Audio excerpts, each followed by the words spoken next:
യേശുക്രിസ്തുവിനെ ഭൂമിയിലേക്ക് അയച്ച പിതാവ്, യേശുക്രിസ്തുവിൻ്റെ പിതാവ്. അപ്പോൾ അദ്ദേഹം ഇപ്പോൾ ഈ യുഗത്തിൽ ഒരാളെ തിരഞ്ഞെടുത്തിരിക്കുകയാണ് ഈ ഭൂമിയെ ഭരിക്കാൻ വേണ്ടിയിട്ട്. അത് ഇദ്ദേഹമാണ്. Money, money, money. I don't chase money, but money attracts me. Money follows me. അത് കുറച്ച് മിറക്കിൾസ് ആദ്യം ഉണ്ടാക്കും. ഈ റൂമിനകത്ത് കയറി കഴിഞ്ഞാൽ നമുക്ക് കുറച്ച് ഗുണാനുഭവങ്ങൾ ഉണ്ടാവും. അതൊരു പക്ഷേ നമ്മുടെ ജീവിതത്തിൽ നമുക്ക് എപ്പോഴും ഉണ്ടാകുന്ന ഗുണാനുഭവം തന്നെ ആയിരിക്കും. അവിടെ ഇവിടെയൊക്കെ ഞാൻ തന്നെയാണ്, പക്ഷേ ഈ മണ്ടന്മാർക്ക് അതറിയില്ല. ഞാനെന്ത് ചെയ്യാൻ? വേറെ ഒന്നും ചെയ്യേണ്ട, എന്നൊരു പ്രയോജനം ചെയ്ത് ഈ സമയത്ത് അദ്ദേഹം നമുക്ക് ഇങ്ങനെ പവർ തന്നുകൊണ്ടിരിക്കുന്നുള്ളതാണ്. അപ്പം നമുക്ക് ഈ പറഞ്ഞ സൃഷ്ടാവിനോട് നമ്മൾ കാര്യങ്ങൾ പറയാം. അപ്പോഴേക്കും അമ്മ ഇങ്ങനെ ചെറുതായിട്ട് ഇങ്ങനെ ഒരു തട്ടി ഇങ്ങനെ ഇരിക്കുമ്പോൾ അമ്മ പറയേ മോസാനെ ഇങ്ങനെ വിളിക്കുന്ന ചെറുതായിട്ട് ഇങ്ങനെ പറയപ്പെടും. അപ്പൊ എനിക്ക് മൈൻഡിൽ ആ നേരത്തെ അതൊന്നും ഉണ്ടായിരുന്നില്ല. ആ സമയം കൊണ്ട് നമ്മളൊരു ട്രാൻസ് സ്റ്റേജിലേക്ക് പോകും. കാരണം അത്രയും ഉറങ്ങാതെ, പ്രത്യേകം പറയുന്നില്ല, ഉറങ്ങാതിരിക്കണം, അദ്ദേഹത്തെ നോക്കിയിരിക്കണം, നമ്മൾ വേറെ ഒന്നും ചെയ്യാൻ പാടില്ല.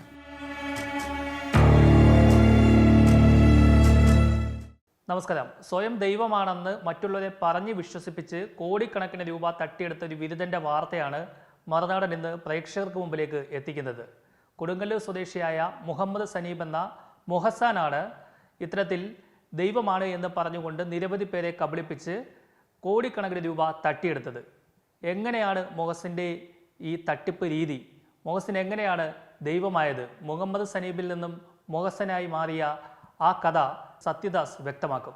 ഇയാൾ പറയുന്നത്, ഇയാൾ ഇപ്പോൾ ഹൈന്ദവ വിശ്വാസപ്രകാരം പറയുകയാണെങ്കിൽ ഇപ്പോൾ നാരായണൻ അല്ലെങ്കിൽ കൃഷ്ണൻ അല്ലെങ്കിൽ ശങ്കരൻ എന്നൊക്കെ പറയുന്ന ഹൈന്ദവ വിശ്വാസികളുടെ ആരാധനാമൂർത്തികൾ, അവരെ ഇങ്ങോട്ട് അയച്ച, അല്ലെങ്കിൽ ഇസ്ലാമിക വിശ്വാസപ്രകാരം പറയാം അള്ളാഹു മുഹമ്മദ് നബിയെ ഇങ്ങോട്ട് അയച്ച പടച്ചവൻ, അതുപോലെ സൃഷ്ടാവ് എന്നൊക്കെ പറയുന്നത്. അത് ക്രിസ്തീയ വിശ്വാസം പ്രകാരം പറയുകയാണെങ്കിൽ യേശുക്രിസ്തുവിനെ ഭൂമിയിലേക്ക് അയച്ച പിതാവ്, യേശുക്രിസ്തുവിൻ്റെ പിതാവ്. അപ്പോൾ അദ്ദേഹം ഇപ്പോൾ ഈ യുഗത്തിൽ ഒരാളെ തിരഞ്ഞെടുത്തിരിക്കുകയാണ് ഈ ഭൂമിയെ ഭരിക്കാൻ വേണ്ടിയിട്ട്. അത് ഇദ്ദേഹമാണ്. ഇദ്ദേഹത്തിൻ്റെ രൂപത്തിൽ ഈ ഭാവത്തിലാണ് കൊടുങ്ങല്ലൂരിൽ നിന്ന് ഇദ്ദേഹം ഭൂമിയിലേക്ക് വന്നിരിക്കുകയാണ്. കൊടുങ്ങല്ലൂരിൽ നിന്ന് ഇദ്ദേഹമാണ് ഇനി ഈ ലോകം ഭരിക്കാൻ പോകുന്നത്. സംശയം, ഇയാൾ എന്ത് പറഞ്ഞിട്ടാണ് ആളുകളോട് പിതാവ് അല്ലെങ്കിൽ സൃഷ്ടാവ് ഇങ്ങോട്ട് അയച്ച ആളാണ് എന്ന് പറഞ്ഞ് വിശ്വസിപ്പിക്കുന്നത്? എങ്ങനെയാണ്? അത് കുറച്ച് മിറക്കിൾസ് ആദ്യം ഉണ്ടാക്കും. ഈ റൂമിനകത്ത് കയറി കഴിഞ്ഞാൽ നമുക്ക് കുറച്ച് ഗുണാനുഭവങ്ങൾ ഉണ്ടാവും. അതൊരു പക്ഷേ നമ്മുടെ ജീവിതത്തിൽ നമുക്ക് എപ്പോഴും ഉണ്ടാകുന്ന ഗുണാനുഭവം തന്നെ ആയിരിക്കും. പക്ഷേ അത് വേറൊരു ആംഗിളിൽ അതിനെ നമ്മളെ ചിന്തിപ്പിച്ച് നമ്മളെ ഈ അർദ്ധരാത്രി ഈ മോർണിംഗിലെ ഗുണാനുഭവങ്ങൾ കഴിഞ്ഞാൽ അപ്പോൾ എല്ലാവരും ഇദ്ദേഹം വരുന്നതിന് വേണ്ടിയൊക്കെ കാത്തിരിക്കും. അപ്പോൾ ഇദ്ദേഹം വന്ന് ഓൺലൈനിൽ വന്നു കഴിഞ്ഞാൽ ഭയങ്കര ബഹളമാണ്. പിന്നെ എല്ലാവരും അപ്പോൾ ഓരോരുത്തരും ഇങ്ങനെ പറയുമ്പോൾ നമുക്കും അവിടെ കുറച്ച് സമയം ഇരുന്നിട്ട് ചില ആൾക്കാരുടെ വിഷമങ്ങൾ ആദ്യം കേൾക്കും, 2 ദിവസം കഴിഞ്ഞ് അവരുടെ ഗുണങ്ങൾ കേൾക്കും. അപ്പം നമുക്കും ഓരോ ഗുണങ്ങളിങ്ങനെ സംഭവിക്കുന്നതായിട്ട് നമുക്കൊരു ഫീൽ വരും. അപ്പോഴാണ് അടുത്ത പരിപാടി. തന്നെ ഒരു 2012 ആയിട്ട് എനിക്കൊരു എൻ്റെ ബാക്ക് ബോണിന് പ്രശ്നം ഉണ്ടായിരുന്നു. ഒരുപാട് ട്രീറ്റ്മെന്റും കാര്യങ്ങളും ഒക്കെ ചെയ്തതാണ്. പിന്നീട് ഞാൻ അതിനെ അങ്ങ് ഉപേക്ഷിച്ചു. ആ വേദന വരുമ്പോൾ എന്തെങ്കിലും മെഡിസിൻ പുരട്ടുക, അങ്ങനെ ആ ഒരു കാറ്റഗറി പോവായിരുന്നു. എനിക്ക് ഡോക്ടർ പറഞ്ഞിട്ടുണ്ടായിരുന്നു കുനിഞ്ഞൊന്നും ചെയ്യരുത്, വെയിറ്റ് എടുക്കരുത്, ഇങ്ങനെ ഒത്തിരി നിർദ്ദേശങ്ങൾ തന്നിരുന്നു. എന്നാൽ ഈ അടുത്ത കാലത്ത്, അതായത് ഈ വേദിയിലേക്ക് ഇവിടേക്ക് വന്നതിന് ശേഷം എനിക്കറിയില്ല, ഞാൻ കുനിഞ്ഞ് എൻ്റെ ജോലികളെല്ലാം ചെയ്യുന്നുണ്ട്, വെയിറ്റ് എടുക്കുന്നുണ്ട്. അതുപോലെ ഏറ്റവും വലിയ രസം, വാഷ് ചെയ്യുമ്പോഴത്തേക്ക് ഒരുപാട് ഡ്രസ്സുകൾ വാഷ് ചെയ്യലെന്നൊക്കെ പറഞ്ഞിട്ടുണ്ടായിരുന്നു. അതെല്ലാം എനിക്ക് ചെയ്യാൻ സാധിക്കുന്നുണ്ട് എന്നുള്ളതാണ്. ആദ്യമൊന്നും ഞാനിത് റിയലൈസ് ചെയ്തിരുന്നില്ല. പിന്നീടാണ് ഓരോരോ കാര്യങ്ങൾ ചെയ്തിട്ട് ഇങ്ങനെ ഇരിക്കുമ്പോഴാണ് ഞാൻ ആലോചിച്ചത് എനിക്ക് ഇത്രയും മാറ്റങ്ങൾ വന്നിട്ടുണ്ടെന്ന്. നമ്മളെല്ലാവരും ഈ ഒരു ഭൂമിയിലേക്ക് വരുന്നതിന് ഒരു നിയോഗമുണ്ട്. അദ്ദേഹം പറഞ്ഞ പോലെ ആ നിയോഗത്തില് നമ്മൾ ഏറ്റവും വലിയൊരു പാഠ്യശാലയാണ് ഈ ഭൂമി എന്ന് പറയുന്നത്. അപ്പം ഭൂമിയിലേക്ക് നമ്മൾ വരുമ്പോൾ ഒരു 2 വയസ്സ് വരെ എങ്ങനെയാണോ ആ ഒരു ഉടയവനുമായിട്ട് ബന്ധം ഉണ്ടായിരുന്നത്, അത് നമുക്ക് എല്ലാവർക്കും നഷ്ടപ്പെട്ടു. അപ്പം ആ നഷ്ടപ്പെട്ടില് ഈ ഒരു പ്രോസസ്സിലൂടെ അദ്ദേഹം ആ ഒരു ജീവിതത്തിലൂടെ, ആ സാധാരണ ലൈഫിലൂടെ എന്താണോ ആ സത്യത്തെ തിരിച്ചറിഞ്ഞ് ആ മഹാശക്തിയിലേക്ക്, ആ മഹാശക്തി എന്താണോ ആ ശക്തി ഇപ്പൊ അദ്ദേഹത്തോടൊപ്പമാണ്. അതുകൊണ്ടാണ് ഇവിടെ ആ ബന്ധത്തിലൂടെ നമ്മൾ ഇരിക്കുമ്പോൾ എല്ലാ കാര്യങ്ങളും അദ്ദേഹത്തിലൂടെ നമ്മൾ സമർപ്പിക്കുമ്പോൾ അതിന് വേണ്ടിയിട്ടുള്ള സൊല്യൂഷൻസ് അത് നമ്മുടെ ആ ഹൃദയത്തിന്റെ തീവ്രത എത്രത്തോളമാണോ അതനുസരിച്ച് തന്നെയാണ് നമുക്ക് ഉണ്ടാവുന്ന റിസൾട്ടും.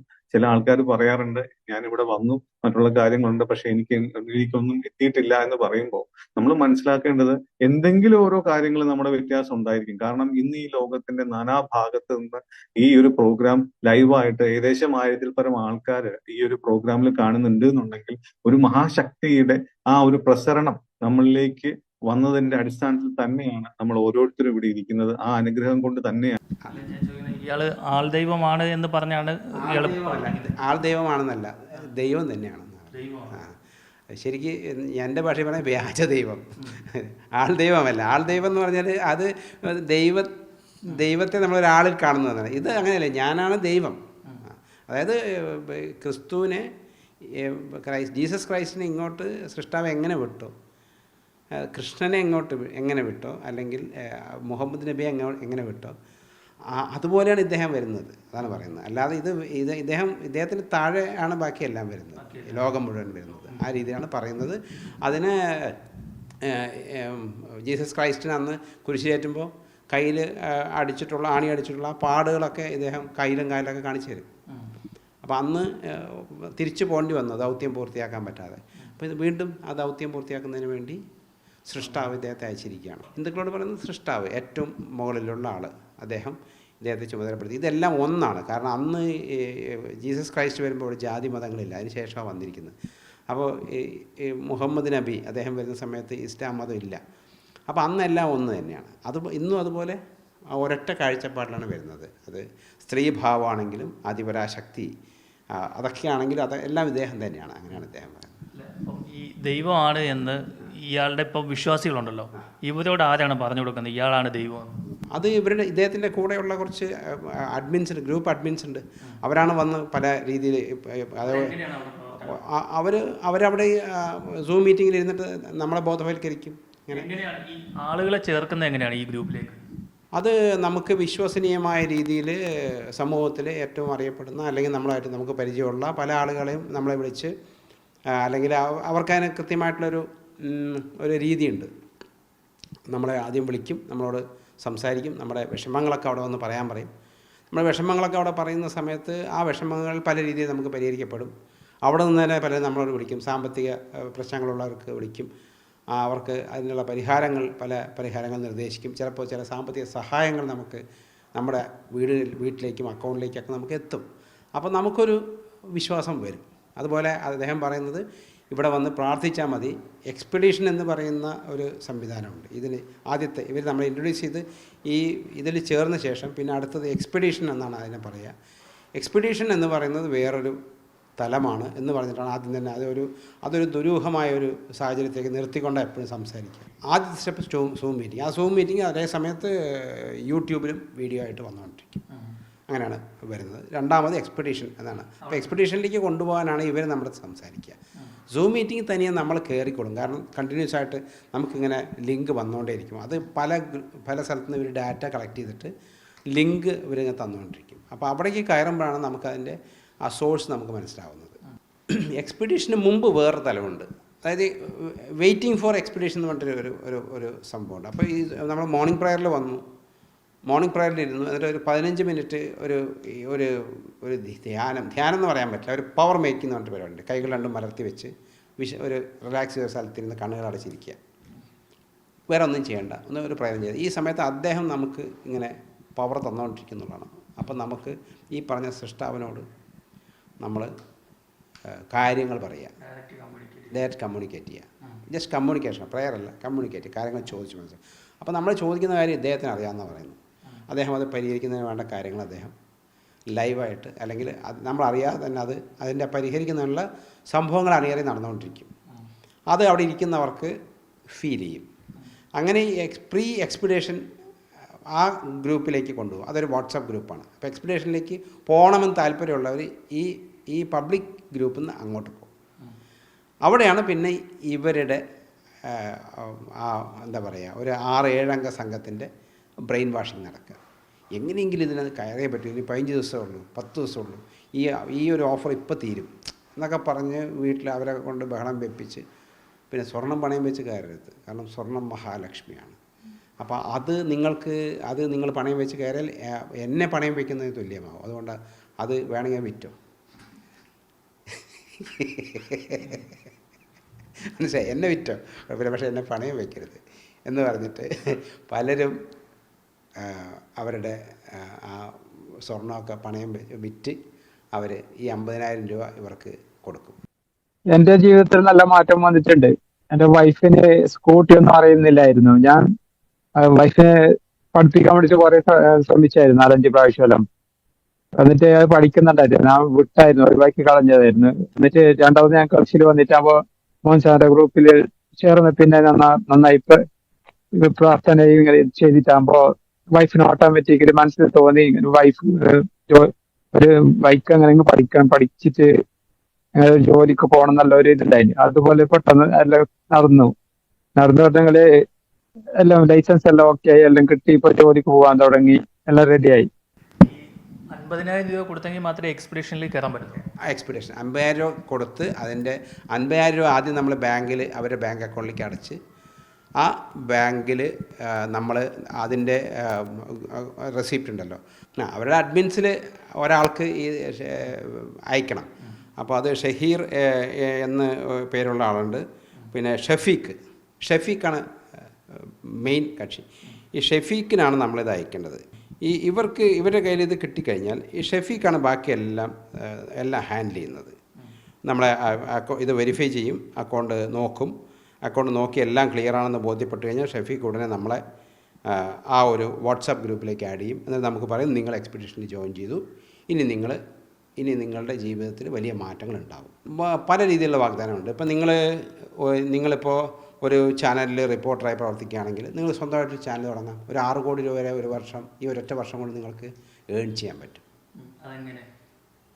നിങ്ങളുടെ കഴിവുകളിൽ അദ്ദേഹത്തിൻ്റെ പവർ കൂടെ ചേരുന്ന സമയത്ത് നിങ്ങൾക്ക് ഓട്ടോമാറ്റിക്കായിട്ട് നിങ്ങൾക്കൊരു ഉയർച്ച വരും. കാരണം ഈ ലോകത്തിൻ്റെ മുഴുവൻ അധിപനാണല്ലോ അദ്ദേഹം. അപ്പോൾ എന്ത് വേണമെങ്കിലും ചെയ്യാമല്ലോ, എന്ത് വേണമെങ്കിൽ സൃഷ്ടിക്കാം. ഒരു പുതിയ ചാനൽ തുടങ്ങി നിങ്ങളെ എൻ്റെ അധിപനാക്കി ഇരുത്താൻ പറ്റും. ഞാൻ ചെയ്യുന്ന ബിസിനസ് എന്താണോ ആ ബിസിനസ്സിലേക്ക് എന്നെ മുകളിലേക്ക് എത്തിക്കാൻ പറ്റും. ഞാനിപ്പോൾ ഗവൺമെൻറ് ബേസിൽ റിസോഴ്സ് പേഴ്സണായിട്ട് വർക്ക് ചെയ്യുന്നുണ്ട്. വേണമെങ്കിൽ എന്നെ ആ ഹ്യൂമൻ റിസോഴ്സസ് മിനിസ്റ്ററൊക്കെ ആക്കാൻ പറ്റും അദ്ദേഹം വിചാരിച്ചാൽ നടക്കാത്തതായിട്ടൊന്നുമില്ല. അങ്ങനെ ചെയ്തു തരാം. എന്നിട്ട് ഈ 50,000 കൊടുത്ത ആർക്കെങ്കിലും ഇതുപോലെ പണം കിട്ടിയിട്ടുണ്ടോ? 50,000 കൊടുത്തിട്ട് ഈ 6 കോടി എന്ന് പറഞ്ഞില്ലേ, ഈ 6 കോടി അദ്ദേഹം ഉണ്ടാക്കുന്നതാണ് പറഞ്ഞത് എന്ന് പിന്നീട് മനസ്സിലായത്. ഇദ്ദേഹത്തിൻ്റെ ടാർഗറ്റായിരുന്നു 6 കോടി. അപ്പോൾ ഏകദേശം 6 കോടി രൂപ അദ്ദേഹം ഉണ്ടാക്കി. ഒരു 1,600 പേരോളം ചേർത്ത് 25,000, 50,000, 10,000 എന്നൊക്കെ പറഞ്ഞ് ഈ 50,000, 50,999 രൂപ വരെ എത്തി. അത് അദ്ദേഹം 6 കോടി ഉണ്ടാക്കുന്നതാണ് പറഞ്ഞതെന്നാണ് പിന്നീട് എനിക്ക് മനസ്സിലായത്. അല്ല, നമുക്ക് ഓരോരുത്തർക്കും തരാമെന്ന് പറഞ്ഞുകൊണ്ട് അദ്ദേഹത്തിന് ആ തുക ഉണ്ടാക്കലാണ് അദ്ദേഹത്തിൻ്റെ ലക്ഷ്യമെന്ന് പിന്നീട് മനസ്സിലായി. പൈസ കൊടുത്തവർ ഇപ്പോൾ 1 വർഷം കഴിയുമ്പം ചോദിക്കുമല്ലോ അയാളോട് ഇതെന്താണ് കാശ് കിട്ടാത്തതെന്ന്. അത് അദ്ദേഹത്തോട് ചോദ്യങ്ങൾ ചോദിക്കാൻ പാടില്ല. കാരണം അദ്ദേഹത്തോട് ചോദ്യങ്ങൾ ചോദിക്കുമ്പോൾ അത് വലിയ രീതിയിലുള്ള ശിക്ഷാ നടപടികൾ കാര്യങ്ങളൊക്കെ ഉണ്ടാകും. ഒരു എക്സ്പെഡീഷനിൽ കയറി കഴിഞ്ഞാൽ പിന്നെ ചോദ്യങ്ങൾക്ക് വലിയ സാധ്യതയില്ല, പ്രയർ ചെയ്യാമെന്ന് മാത്രം. കാരണം എന്തെങ്കിലും എനിക്കൊരു ബുദ്ധിമുട്ടാണെന്ന് പറഞ്ഞു കഴിഞ്ഞാൽ അതിനൊരു 1,000 രൂപ ഫൈനുണ്ട്. 1,000 രൂപ ഫൈനുണ്ട്. അതുപോലെ ഇപ്പോൾ ഒരു കൂപ്പ് കൈ അങ്ങനെ ഒരു ഇമോജി ഇട്ട് കഴിഞ്ഞാൽ അതിന് 1,000 രൂപ ഫൈനുണ്ട്. റെഡ് കളറിലൊരു ഒരു ഹേർട്ട് ഇത് ചെയ്ത് അതിനൊരു 1,000 രൂപ ഫൈനുണ്ട്. ഒരു യെല്ലോ കളറിൽ എന്തെങ്കിലും ചെയ്താൽ അതിന് 1,000 രൂപ ഫൈനുണ്ട്. 1,000 മുതൽ 10,000 വരെ ഫൈൻ ആൾ തീരുമാനിക്കും. ആ ഗ്രൂപ്പിൽ ആൾ ഇടുന്ന പോസ്റ്റിന് എന്തെങ്കിലും നമ്മളൊരു മറുപടി ഇട്ട് കഴിഞ്ഞാൽ അപ്പോൾ നമ്മളെന്നല്ല എല്ലാവർക്കും അത് ബാധകമാണ്. 1,000 രൂപ ഫൈനുണ്ട്. പിന്നെ ശരിയെല്ലാം തോന്നിക്കഴിഞ്ഞാൽ അപ്പം തന്നെ ഗ്രൂപ്പിൽ നിന്ന് പുറത്താക്കും. പക്ഷേ പൈസ തിരിച്ചു കൊടുക്കില്ല, പുറത്താക്കും. ഇതാണ് അതിൻ്റെ അടുത്ത പരിപാടി. ഗ്രൂപ്പിനകത്ത് രാത്രി 10:10 ഈ എക്സ്പെഡീഷൻ തുടങ്ങുക. അത് ഞാൻ പറഞ്ഞല്ലോ, അത് വേറൊരു തലമാണെന്ന് പറഞ്ഞല്ലോ. അത് 10:10 ആൾ വീഡിയോയിൽ വരും. 10:10 ഇതുപോലെ ആളുകൾ വന്നിട്ട് അവരുടെ എക്സ്പീരിയൻസ് പറഞ്ഞുകൊണ്ടിരിക്കുമ്പോൾ പെട്ടെന്ന് ആൾ പ്രത്യക്ഷപ്പെടും. അപ്പോൾ മോർണിംഗിലും അദ്ദേഹം ആ റൂമിൽ തന്നെയുണ്ട്. അദ്ദേഹം തുറക്കുന്ന സൂം മീറ്റിങ്ങിലാണ് എല്ലാവരും പങ്കെടുക്കുക. എല്ലാവരും അദ്ദേഹത്തിൻ്റെ ഈ പറയുന്ന അഡ്മിൻസൊക്കെ. ഈ അഡ്മിനിസ്ട്രേറ്റർമാരെന്ന് പറഞ്ഞാൽ ഇവർ ശരിക്കും ഇവർ ദൈവത്തിൻ്റെ അഡ്മിനിസ്ട്രേറ്റർമാരാണ്. അപ്പോൾ അവർക്ക് അതിൻ്റെതായിട്ടൊരു പവറും ഭയങ്കര ഗമയൊക്കെയാണ്. ഇവർ സംസാരിക്കുക അങ്ങനെയൊന്നുമില്ല. അവർ ബാക്കിയെല്ലാം വളരെ ചെറിയ ചെറിയ ചെറിയ വാക്കുകളാണ്. നമ്മളെന്തെങ്കിലും ചോദിച്ചാൽ പ്രേ മോർ എന്ന് പറയും. പ്രേ മോർ അത് നമ്മൾ കേട്ട് മനസ്സിലാക്കി അടങ്ങി ഒതുങ്ങിയിരുന്നോളണം. അതാണ് അവരുടെ ഒരു രീതി. പിന്നെ ഈ എക്സ്പെഡീഷൻ തുടങ്ങി 10:10 തുടങ്ങിക്കഴിഞ്ഞാൽ പിന്നെ രാത്രി മുഴുവൻ നീണ്ടുപോകും എക്സ്പെഡീഷൻ. അപ്പോൾ ഈ പറഞ്ഞ 15 മിനിറ്റ് നമ്മൾ കൈകൾ മലർത്തി വെച്ചിരിക്കുന്ന നമ്മൾ എടുക്കുന്ന പവർ മേക്കിംഗ് സെഷൻ ചിലപ്പോൾ ഒരു 1.5 മണിക്കൂർ 2 മണിക്കൂർ വരെ നീണ്ടുപോകും. ആ സമയം കൊണ്ട് നമ്മളൊരു ട്രാൻസ് സ്റ്റേജിലേക്ക് പോകും. കാരണം അത്രയും ഉറങ്ങാതെ, അത് പ്രത്യേകം പറയുന്നില്ല, ഉറങ്ങാതിരിക്കണം, അദ്ദേഹത്തെ നോക്കിയിരിക്കണം, നമ്മൾ വേറെ ഒന്നും ചെയ്യാൻ പാടില്ല. അപ്പോൾ അങ്ങനെ ചെയ്യുന്ന സമയത്ത് ഉണ്ടാകുന്നൊരു ഒരു ഒരു ഒരു നമുക്കൊരു ഒരു ഒരു ട്രാൻസ് സ്റ്റേജ് ഉണ്ട്. അത് ആർക്കാണെങ്കിലും ആ സമയത്ത് ഉറങ്ങാതെ ഒരു കാര്യത്തിൽ കോൺസെൻട്രേറ്റ് ചെയ്തിരിക്കുമ്പോൾ അത് നമുക്ക് ഉണ്ടാക്കുന്നൊരു മാനസികമായിട്ടുള്ള ഉല്ലാസമുണ്ടാവാം, മാനസികമായിട്ടുള്ള ബുദ്ധിമുട്ടുകൾ അനുഭവപ്പെടുന്നവരുണ്ട്. അല്ലെങ്കിൽ മുൻപ് തന്നെ മാനസിക പ്രശ്നങ്ങൾ അനുഭവിക്കുന്നവർക്ക് അത് കൂടുതൽ മാനസിക പ്രശ്നങ്ങളിലേക്ക് പോകുന്ന സാഹചര്യം. ഇതിനെല്ലാം അദ്ദേഹത്തിൻ്റെ പല രീതിയിലുള്ള ന്യായീകരണങ്ങളും വിശദീകരണങ്ങളും ഉണ്ട്. അതായത് എന്തെങ്കിലും ഗുണം കിട്ടിയാൽ ആ കിട്ടിയത് മുഴുവൻ എൻ്റെ ശക്തി കൊണ്ടാണെന്നും ദോഷം വന്നു കഴിഞ്ഞാൽ അത് മുഴുവൻ നിങ്ങളുടെ പ്രാർത്ഥനയുടെ കുറവാണെന്നും പറഞ്ഞ് വിശ്വസിപ്പിക്കാനൊരു അപാരമായ ഇതുണ്ട്. പിന്നെ അദ്ദേഹത്തിനെതിരെ എന്തെങ്കിലും പറഞ്ഞാൽ അത് മുഴുവൻ അത് നിങ്ങൾക്കല്ല, നിങ്ങൾക്ക് മാത്രമല്ല, നിങ്ങളുടെ കുട്ടികളും നിങ്ങളുടെ കുടുംബാംഗങ്ങളും വരെ അത് അനുഭവിക്കേണ്ടി വരുന്നൊരവസ്ഥയുണ്ട്. അത് വളരെ ദൗർഭാഗ്യകരമാണ് എന്ന് നമ്മൾ പറഞ്ഞ് വിശ്വസിപ്പിച്ച് കഴിഞ്ഞാൽ അവിടെ ഇരിക്കുന്നവർ പിന്നെ അത് പറയാൻ തയ്യാറാവില്ല. എനിക്ക് കിട്ടിയ വിവരം അനുസരിച്ച് ഒരിക്കലും ഇദ്ദേഹം ബാംഗ്ലൂരിലായിരുന്നു കുറച്ച് സമയം. പിന്നെ കൊച്ചിയിലൊക്കെ വന്നിങ്ങനെ പോകുന്നുണ്ട്. പക്ഷേ ഒരു തിരുവോണം ദിവസം ഒരു പ്രോഗ്രാം വെച്ചപ്പോൾ കൊടുങ്ങല്ലൂർ വരാമെന്ന് ആദ്യം പറഞ്ഞിരുന്നെങ്കിൽ പിന്നെ അദ്ദേഹം വന്നില്ല. അപ്പോൾ കേരളത്തിൽ അദ്ദേഹം പൊതു ഇടങ്ങളിൽ പ്രത്യക്ഷപ്പെടുന്നത് വളരെ കുറവാണ്, ഇല്ല എന്ന് തന്നെ പറയാം. ഈ LMRK എന്ന് പറഞ്ഞിട്ടൊരു മുരുക രജിത് ജി നയിക്കുന്നൊരു സംവിധാനമുണ്ട്. അവരുടെ പ്രോഗ്രാം പഴനിയിലുണ്ടായിരുന്നു. അപ്പോൾ ഞാൻ അവിടെ ഞാൻ പോവുകയും അതിൽ പങ്കെടുക്കുകയും ചെയ്തുകൊണ്ടിരിക്കുമ്പോൾ എനിക്ക് അവിടെ വെച്ച് പരിചയപ്പെട്ട ശക്തിദാസ് എന്ന് പറഞ്ഞ ഒരു കക്ഷി. അപ്പോൾ അദ്ദേഹം യോഗയുടെയൊക്കെ ട്രെയിനറും മറ്റൊക്കെ ആയിരുന്നു. അപ്പോൾ അദ്ദേഹമാണ് എനിക്ക് ഇത് പരിചയപ്പെടുത്തുന്നത്. ഇത് പരിചയപ്പെടുത്തുക വെച്ചാൽ ഞാനൊരു ഒരു മനുഷ്യാവകാശ പ്രവർത്തകനാണ്, ഒരു ആൻറ്റി കറപ്ഷൻ ആക്ടിവിസ്റ്റാണ്, കേരള സർക്കാരിൻ്റെ റിസോഴ്സ് പേഴ്സണാണ്, ഗുഡ് ഗവേണൻസാണ് എൻ്റെ വിഷയം. അപ്പോൾ ഞാൻ ഈ സമയത്ത് വേറൊരു കാര്യം അന്വേഷിച്ചുകൊണ്ടിരിക്കുകയായിരുന്നു. അതായത് ശ്രീ ബോബി ചെമ്മണ്ണൂർ നടത്തുന്ന ഒരു ഇതുപോലെ നെറ്റ്വർക്ക് മാർക്കറ്റിങ്ങിനെ കുറിച്ച് വിവരം കിട്ടിയപ്പോൾ അവരെന്തൊക്കെയാണ് ചെയ്യുന്നത്, അവരുടെ അത്തരം ആരെങ്കിലും പരിചയമുണ്ടോ എന്നൊക്കെ അറിയാനായിട്ടാണ് ശക്തിദാസിനെ വിളിക്കുന്നത്. അപ്പോൾ ശക്തിദാസാണ് എനിക്ക് ഈ ഒരു ലിങ്ക് ഷെയർ ചെയ്ത് തരുന്നത്. ഇതൊരു മിറക്കിളാണ്, ഒന്ന് നോക്കൂ, ഇത് നല്ല ഗുണാനുഭവങ്ങൾ എനിക്കുണ്ടായി, ഞാൻ എൻ്റെ മറ്റെല്ലാം വിട്ട് ഇപ്പോൾ ഇതിലാണ് ഇപ്പോൾ ഞാനുള്ളത്, നല്ല സമാധാനമുണ്ട്, പോസിറ്റീവായിട്ട് ചില അനുഭവങ്ങളുണ്ട്. അപ്പോൾ നോക്കാൻ വേണ്ടി കയറിയതാണ്. നോക്കിയപ്പോൾ ബോധ്യപ്പെട്ടു ഇതൊരു തട്ടിപ്പാണെന്ന് ബോധ്യപ്പെട്ടു. ബന്ധപ്പെട്ട അധികാരികളെ അപ്പം തന്നെ അറിയിച്ചു. എക്സ്പെഡിഷനിലേക്ക് മെമ്പർ ആവുന്നു, 50,000 കൊടുത്ത ഒരാൾ, ആ മെമ്പർ പിന്നെ ആളുകളെ ചേർക്കും, എങ്ങനെയാണ് അതിൻ്റെ ഒരു രീതി? അല്ല, അവിടെ എക്സ്പെഡിഷൻ മെമ്പർമാരെ മുഴുവൻ ചേർത്തുകൊണ്ടൊരു ടാസ്ക് ഫോഴ്സ് എന്ന് പറഞ്ഞൊരു ഗ്രൂപ്പുണ്ട്. ടാസ്ക് ഫോഴ്സ്, ഈ ടാസ്ക് ഫോഴ്സ് ഗ്രൂപ്പിലാണ് ഈ മെമ്പേഴ്സിനെ ചേർക്കാനുള്ള ഇത്. എല്ലാ എക്സ്പെഡിഷൻ മെമ്പർമാർക്കും മെമ്പേഴ്സിനെ ചേർക്കേണ്ട ആവശ്യമില്ല. ടാസ്ക് ഫോഴ്സ് ഗ്രൂപ്പ് സെപ്പറേറ്റ് ആൾ മീറ്റിംഗ് വിളിക്കും. അപ്പോൾ ആളുടെ പ്രസൻസ് കിട്ടുന്നതിന് വേണ്ടി എല്ലാവരും ആഗ്രഹിക്കും, പെട്ടെന്ന് ടാസ്ക് ഫോഴ്സ് ഗ്രൂപ്പിൽ പോകും. ആ ഗ്രൂപ്പിലാണ് പല ഭാഗത്തു നിന്നും പല ഗ്രൂപ്പുകളിൽ നിന്നും ആളുകളുടെ ഫോൺ നമ്പർ ശേഖരിച്ച് അവിടെ കൊണ്ടുവന്ന് അവിടെയുള്ള ആളുകൾ കൊടുത്ത് ഒരു ദിവസം 10 പേരെങ്കിലും ഒരാൾ വിളിച്ചിരിക്കണമെന്നാണ്. ആ വിളിച്ച ആൾക്ക് കൺവിൻസ് ചെയ്യാൻ പറ്റിയില്ലെങ്കിൽ വീണ്ടും ഈ പറയുന്ന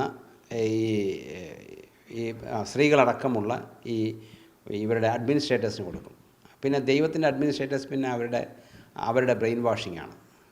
അങ്ങനെ അതുകൂടാതെ ഇവർക്ക് ഈ പോലീസ് സേനയിൽ അതുപോലെ ഇന്ത്യൻ ആർമിയിലൊക്കെ ഉള്ള ആളുകൾ വന്നിട്ട് ഇതൊന്നും കുഴപ്പമില്ല, ഇതൊക്കെ ഞങ്ങളൊക്കെ ഇതിനകത്തുള്ളതാണ് എന്ന് പറഞ്ഞാൽ അവർ കൂടെ സാക്ഷ്യം പറയും. അവരാളുകളെ വിളിച്ച് മോട്ടിവേറ്റ് ചെയ്യും. എന്നിട്ട് അവർ കൃത്യമായിട്ട് അപ്പം അങ്ങനെ ആരെങ്കിലുമൊക്കെ പറയുന്ന സമയത്ത് നിയമപാലകരൊക്കെ നമ്മളോട് പറയുമ്പോൾ നമുക്കൊരു വിശ്വാസം കൂടും. അങ്ങനെയാണ് ഈ പൈസ ഇതിലേക്ക് ഇടുന്നത്.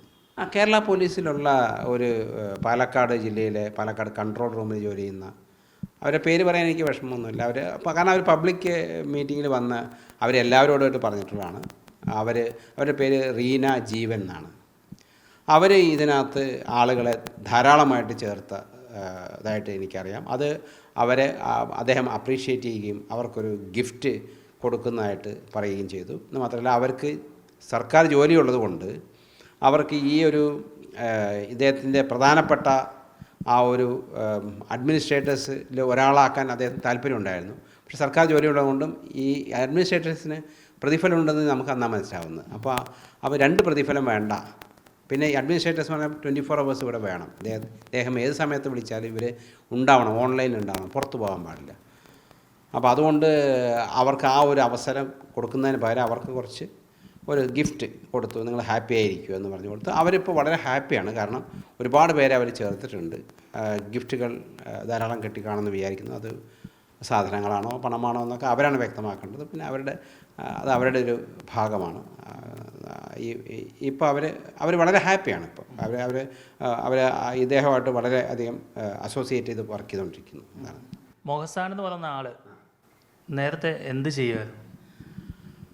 ഞാൻ അറിഞ്ഞിടത്തോളം ആൾ ഈ മൾട്ടി ലെവൽ മാർക്കറ്റിങ്ങിൻ്റെ ഈ ഒരിക്കലും നടക്കാത്ത സ്വപ്നങ്ങൾ അത് ആളുകൾക്ക് പറഞ്ഞ് ബോധ്യപ്പെടുത്തി അവരെ ആളുകളിൽ നിന്നും പൈസ പിരിക്കാനുള്ള ആ ഒരു എന്താ പറയുക, ആ ഒരു ആളുകൾക്ക് മോട്ടിവേഷൻ കൊടുത്തുകൊണ്ടിരിക്കുന്ന പല ക്ലാസ്സുകളും നമ്മൾ ഇദ്ദേഹത്തിൻ്റെ മുമ്പ് കണ്ട്.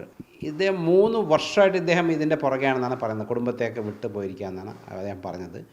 പക്ഷേ കഴിഞ്ഞ ഒരു വർഷമായിട്ടാണ് ഇദ്ദേഹം ഈ ഒരു എന്താ പറയുക ഈ ഒരു ട്രാക്കിലുള്ളത്. ഈ ആളുകളെ ചേർത്ത് ഇങ്ങനെ എക്സ്പെഡീഷനിലേക്ക് ആളുകളെ ചേർത്ത് ഇത് ചെയ്തുകൊണ്ടിരിക്കുന്നത്.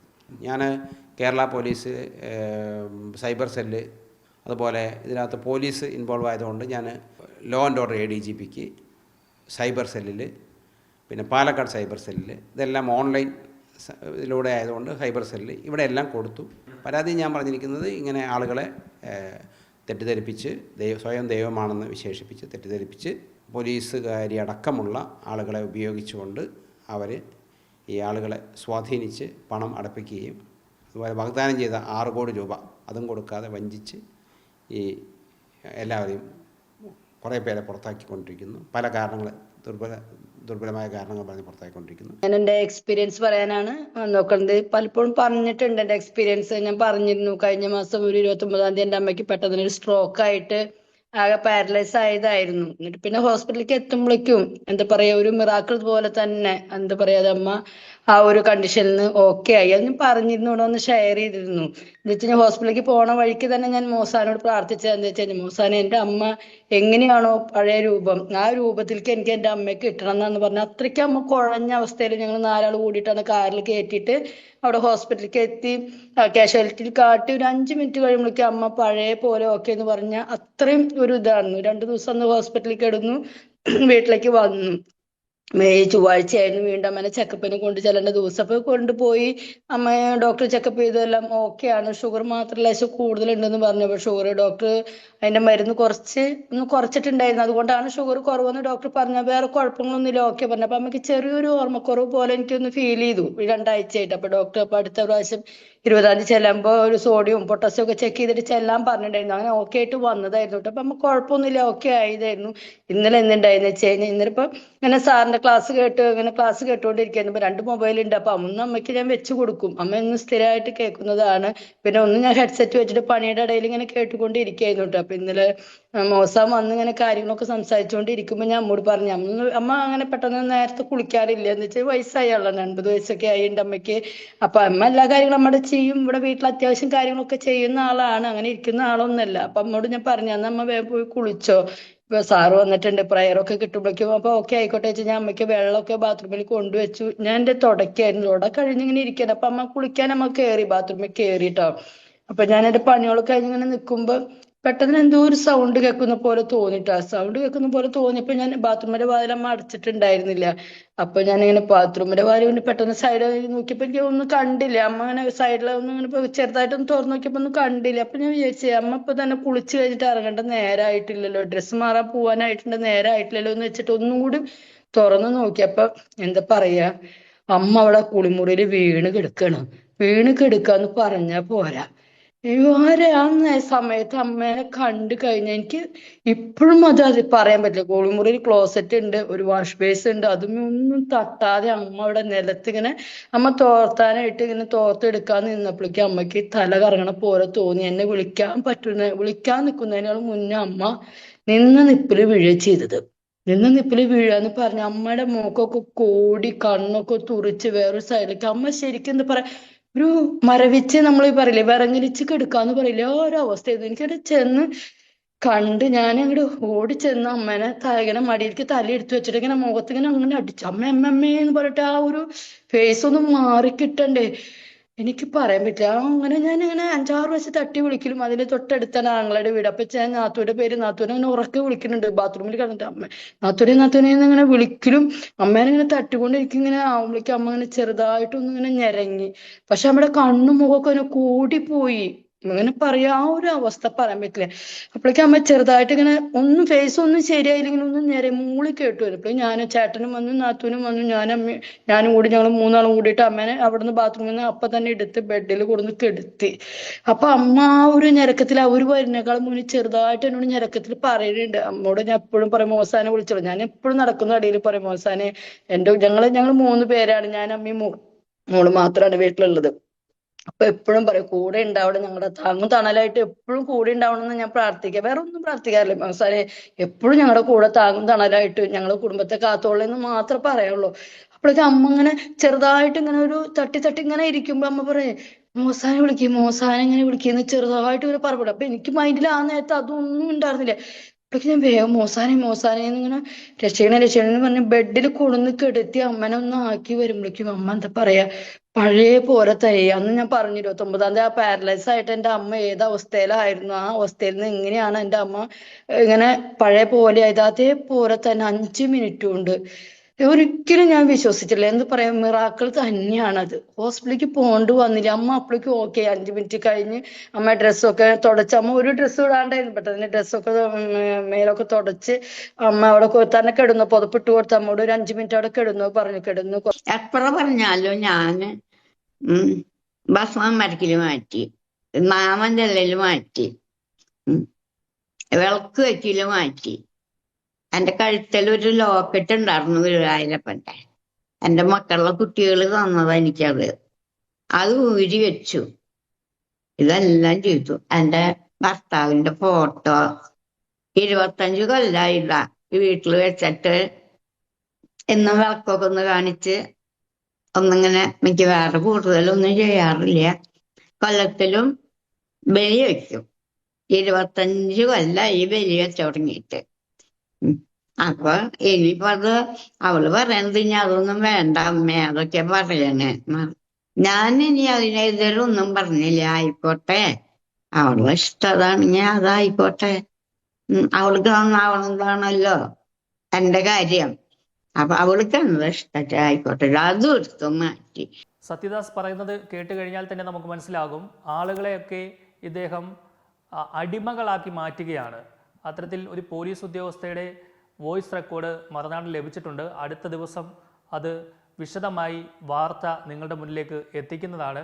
ഒരു സൈക്കോളജിസ്റ്റ് എങ്ങനെയാണ് ആളുകളോട് പെരുമാറുന്നത്, ആ രീതിയിലാണ് ഇദ്ദേഹം ആളുകളോട് സംസാരിക്കുന്നതുമൊക്കെ. അങ്ങനെ പറഞ്ഞ് വിശ്വസിപ്പിച്ച്, അതായത് അവരുടെ ബ്രെയിൻ വാഷ് ചെയ്ത് ഈ മൊഹസിൻ എന്ന പേര് സ്വീകരിച്ച് ഇയാൾ ദൈവമാണ് എന്ന് വരുത്തി തീർക്കുകയായിരുന്നു.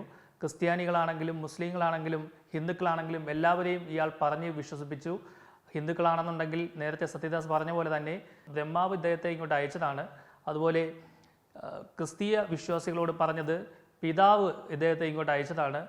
അതുപോലെ തന്നെ മുസ്ലിം സഹോദരങ്ങളോട് പറഞ്ഞതും ഇതുപോലെ പടച്ചോൻ തന്നെ ഇങ്ങോട്ട് അയച്ചതാണ് എന്നൊക്കെയാണ്. എന്തായാലും വലിയ തട്ടിപ്പാണ് ഇയാൾ നടത്തിയത് എന്നുള്ള കാര്യത്തിൽ യാതൊരു സംശയമില്ല.